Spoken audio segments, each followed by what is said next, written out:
बिस्मिल्लाहिर्रहमानिर्रहीम। अज़ीज़ तलबा, अस्सलाम वालेकुम वरहमतुल्लाहि वबरकातुहू। उम्मीद है आप सब खैरियत से होंगे। नाज़रीन, आज मैं आपको कट मार्कर के बग़ैर जो दूसरा मार्कर है, सिंपल मार्कर जो है, इसे आप गोल मार्कर कह सकते हैं, इसके साथ लिखने का तरीका बताऊंगा। ऐसे लोग जो कट मार्कर से लिखना सीखते वक्त जो है दिक्कत होती है, जिनकी राइटिंग कमज़ोर है, उनके लिए है आज का सबक। बड़ा आसान तरीका, कट मार्कर की पेचीदगियों से अगर आप जो है नावाकिफ़ हैं, अगर आप ये समझते हैं कि आपकी लिखाई कमज़ोर है और कट मार्कर के साथ आप लिखना नहीं सीख सकते, तो कमज़ोर लिखाई वाले, इनिशियल स्टेज वाले और ऐसे लोग जिनकी लिखाई जो है सही नहीं है, अभी इनिशियल स्टेज में है वो, उनके लिए आज की वीडियो बड़ा आसान तरीका आपको लिखने का बताऊंगा।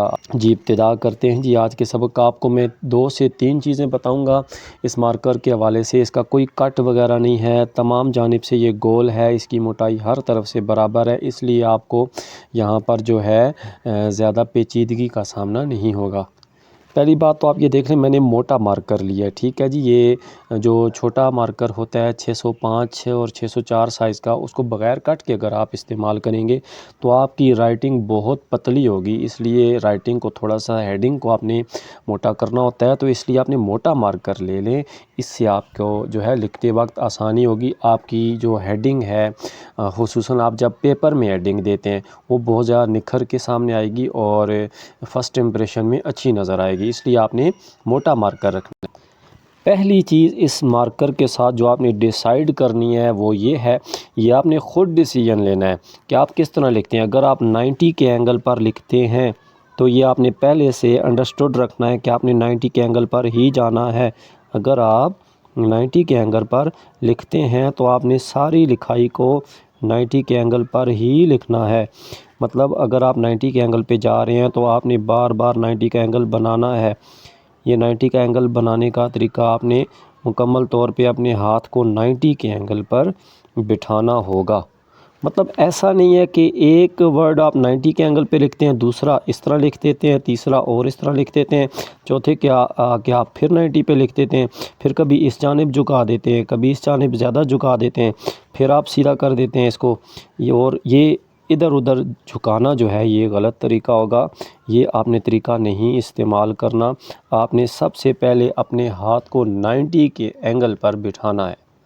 आपने 90 का एंगल ट्रेस कर लिया, अपने हाथ को 90 के एंगल पर बिठा लिया। अब आपने चेक करना है जी, ये आपने एक लाइन बना लेनी है जी, 90 का एंगल है जी, ठीक है जी। सीधी एक लाइन आपने लगा लेनी है, बेशक आप स्केल से लगा लें। उसके बाद आपने इस लाइन के सामने लिखना है। अगर आप एच लिखना चाहते हैं तो आप ये देखें, दोनों 90 के एंगल पर मौजूद होने चाहिए। एच के दोनों हिस्से जो हैं 90 के एंगल पर। एच के बाद अगर आप आई लिखना चाहते हैं तो ये भी आपका स्ट्रेट हो। इसी तरह मज़ीद अल्फाज जो है, मज़ीद वर्ड्स आप देख लें। जे का ये सा 90 पर हो, ठीक है जी। के है, इसका ये सा 90 पर हो। ये आपका सबसे पहला स्टेप होगा। आपने तमाम वर्ड्स को 90 के एंगल पर लाना है। अगर आप 90 के एंगल पर लिखने के आदी नहीं हैं, आप एक जानिब राइटिंग को झुका के लिखते हैं, मतलब यूँ लिखते हैं, ठीक है जी, जो कि अक्सर औक़ात लिखा जाता है, तो फिर आपने ये लाइन अपनी सीधी करनी होगी। ये देखना होगा कितने एंगल पर हैं आप। यहाँ पर एंगल बना लें तो ये तकरीबन आपका 30 डिग्री का एंगल बन रहा होगा। बहरहाल 30 है या 25 है या 20 डिग्री है, जितना भी होगा आपने उस तमाम लाइनें जो हैं उस एंगल पे लगानी है और आपने अपना हाथ जो है इस एंगल के मुताबिक बनाना है। जब आपने अपना हाथ इस एंगल पे बिठा लिया, अब आपने वर्ड्स लिखने हैं। इसके बाद देखने हैं सारे वर्ड्स आप इसी एंगल पर लिख रहे हैं। एच लिखा, के लिखा, ठीक है जी। ये आपने लाजमी तौर पर करना होगा। सारे वर्ड्स को आपने इसी एंगल पर लिखना होगा। ये लाजमी तौर पर आपने ये करना है। मज़ीद वर्ड्स हैं जी, उनको देख लेते हैं। डी है, ये देखें, इसको भी इसी एंगल पर होना चाहिए। अब ये लिखते लिखते आगे आप आए, अब एक लफ्ज़ आपने एक वर्ड यूँ लिख लिया तो ये आपका गलत हो गया। क्यों? क्योंकि आप इस एंगल, ये 90 के एंगल पर नहीं जा रहे थे। ये सबसे बेसिक चीज़ है, जिस एंगल पर आप जा रहे हैं आपने 2 वर्ड्स जो है उसी एंगल पर के मुताबिक लिखना होगा।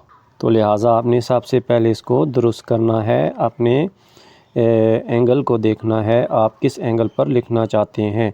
तो अमूमन तिरछा लिखा जाता है जी। आज की वीडियो में मैं आपको तिरछा लिखना है यानी तकरीबन 30 के एंगल पर लिखना सिखाऊंगा। ये यहाँ से आपका 30 का एंगल बनेगा, ठीक है जी। ये ज़ाविया जो है आपका 30 डिग्री का होगा। यहाँ पर छोटे मार्कर के साथ मैं लिख देता हूँ ताकि आपके जहन में रहे। तकरीबन 30 डिग्री होगा या 25 डिग्री होगा। ये था बच्चों हमारे सबक का पहला हिस्सा कि आपने सबसे पहले जो है अपना एंगल जो है, जिस एंगल पर आप लिखना चाहते हैं उस एंगल के मुताबिक आपने अपना हाथ जो है बिठाना है, सीधा करना है, ताकि तमाम वर्ड्स को इसी एंगल पर आप इजीली लिख सकें। ये लाइनें बनाएं, थोड़े थोड़े फासले पे बनाएं, ठीक है जी। बना ली। अब इसके साथ आप वर्ड्स लिख लें, ठीक है जी। ये मुख्तलिफ़ वर्ड्स ऐसे हैं जो जिनके साथ सीधी लाइन जो है मुत्तसिल होती है। मज़ीद लाइनें बना लें और इसके साथ आप वर्ड्स लिखते जाएं। ये एन बना लें, ठीक है जी। ये के बना लें। ये आपका जो है इस कट मार्कर के बगैर वाले मार्कर के साथ लिखते हुए सबसे बेसिक और सबसे बुनियादी और सबसे अहम चीज़ ये, अगर आपने ये सीख ली तो आप इस मार्कर के साथ लिखते हुए बहुत खूबसूरत लिख सकेंगे। ये था जी पहला स्टेप। दूसरी जो बात है, अहम तरीन बात, वो ये है कि इस मार्कर के साथ आपने छोटे वर्ड्स नहीं लिखने, क्योंकि छोटे वर्ड जो हैं वो ज़्यादा निखर के सामने नहीं आएंगे। देखें मैं आपके सामने कुछ छोटे वर्ड्स लिखता हूँ, ये लिखे तो जा रहे हैं लेकिन बहुत खूबसूरत नहीं नज़र आ रहे, इसलिए आपने छोटे स्मॉल वर्ड्स को इस मार्कर के साथ नहीं लिखना। जब आप हेडिंग देंगे तो आपने कैपिटल लेटर के अंदर हेडिंग देनी है। यहाँ पर आपके सामने मैं एक सेंटेंस, छोटा सा सेंटेंस उठाता हूँ ताकि आपको मज़ीद जो आइडिया हो जाए। मैं लिखता हूँ जी, माई नेम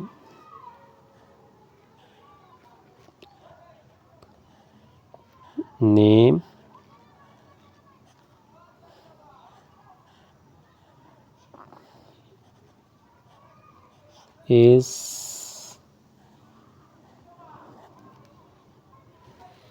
जी।